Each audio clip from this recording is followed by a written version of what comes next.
Real estate wholesaling is the process of buying a piece of property at a very low price, marking the price up slightly, then turning around and reselling it to a retail buyer, who will then rehabilitate and/or stabilize the property and realize the bulk of the upside value. The beauty of wholesaling real estate is that your profits are cash and they come to you quickly, within a week or two. The sellers that wholesalers deal with are highly motivated to sell, making buying at very low prices possible, and the investors they sell to come to the closing table with cash, be it their own cash or cash from a line of credit or a rehab loan. In the world of real estate wholesaling, price is the central issue. If you can buy a property cheap enough, no matter what its flaws, there will always be a buyer for it. Also, the lower the price, the more demand there is for a deal, and the more the wholesaler can demand payment in cash with no contingencies. Possible risks and how to deal with them. If you're wholesaling properly, you're buying at low enough prices that even with the profit added on, the price you're reselling for still gets investors' greed glands pumping, and they're falling over each other to take the deal off your hands. The only risk you face wholesaling is when you're unable to resell the property because you paid too much to the seller and no investors want to buy. When you put a property under contract, you always have an inspection contingency. So if you haven't found a buyer by the end of the inspection period, you can give notice that you don't approve the condition of the property and the contract is null and void. Any earnest money binding the contract is returned to you as long as you've given notice before the expiration of the contingency. Finding deals to wholesale. The key to achieving low price is marketing. 1. Targeting sellers who are motivated and most likely to sell cheap in order to get a quick cash sale. 2. Making offers to those sellers. And 3. Following up with offers until their properties are sold, either to you or someone else. The secret to wholesaling lies in the numbers, creating high lead flow and making lots of offers. Making offers on MLS listed properties. Depending on the city and the market phase, the MLS can be a rich source of deals. Older cities east of the Mississippi tend to have a lot of low-end houses listed that are prime candidates for wholesaling. In newer cities further west, the MLS is a good source of deals in down markets when banks are laden with REO and realtors are struggling to move their listings. When the market recovers though and demand increases, MLS-sourced wholesale deals are harder to come by. Direct mail. When it comes to targeting motivated sellers, direct mail is very effective, mainly due to the ability you have to segment the mailing list with criteria for motivation, and then mail only to them. No matter what county you live in, you can get a list of the homeowners that is the tax roll from the assessor's office. This is public information, so it's free. You just have to call and ask, and you'll have it sent to you.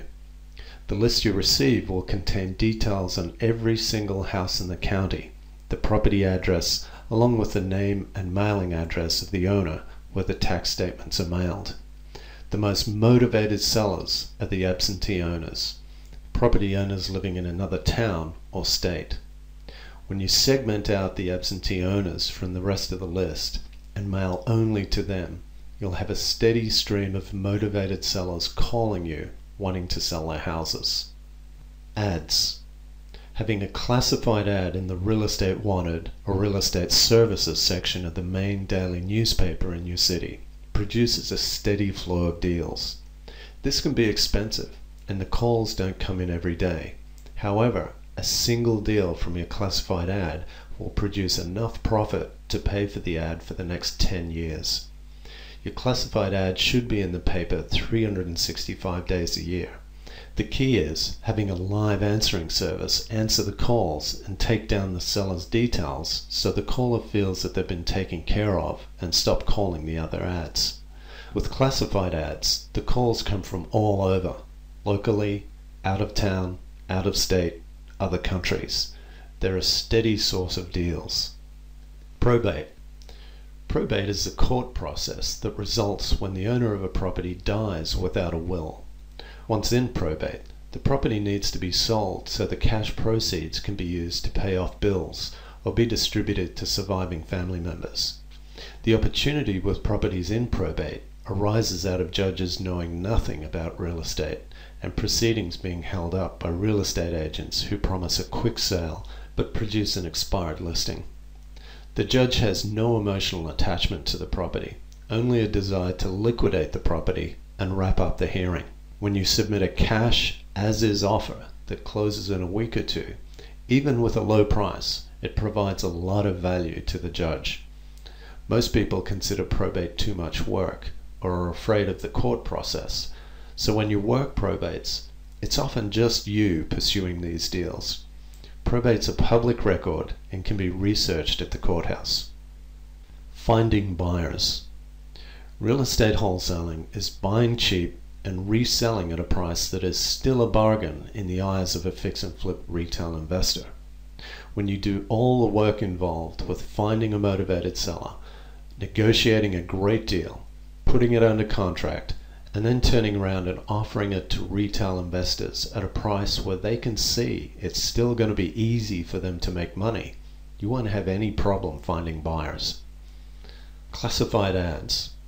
Placing a classified ad in the Sunday edition of the main daily newspaper will produce a lot of calls and will by itself probably sell the property for you, with the headline, "Fixer-upper bargain," followed by the bedrooms and bath, the after repaired value, and your asking price.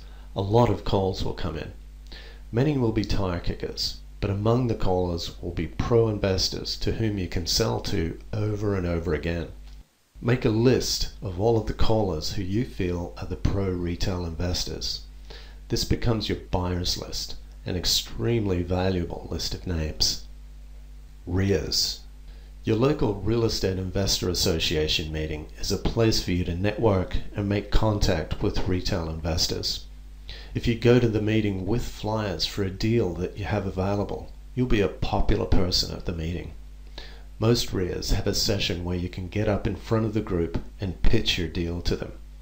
Assuming that your deal is really a deal, this pitch will probably sell the property for you, along with unearthing all of the serious retail investors in the group. When you meet the pro investors, get their contact info and add them to your buyers list. Signs.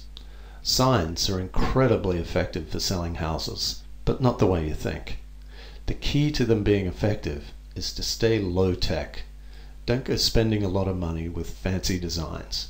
Simply buy blank 18 by 24 inch gold coroplast sign stock and write on them with the fattest marker pen you can find at Walmart. Simply write "House for Sale," the bedrooms and bath, the price, and your phone number on the sign. Buy some stakes from Lowe's, bang them into the ground, and nail on your sign with button caps. Do one in front of the house and the others at nearby intersections and street corners where there is traffic. You'll be amazed who calls. There are locals who know the area and the values and want to buy it to fix it up for a rental. There are other investors driving the neighborhood where they have an existing rehab already underway and stumble across your sign. And then again, there are other investors just driving neighborhoods looking for deals. Signs are a cheap, very effective way to find buyers. If you'd like to read the rest of the article, click the link below and you'll be taken to the page on apartmenthouseprofitmachine.com where you can read the entire article. Thank you very much for listening. We'll talk to you soon.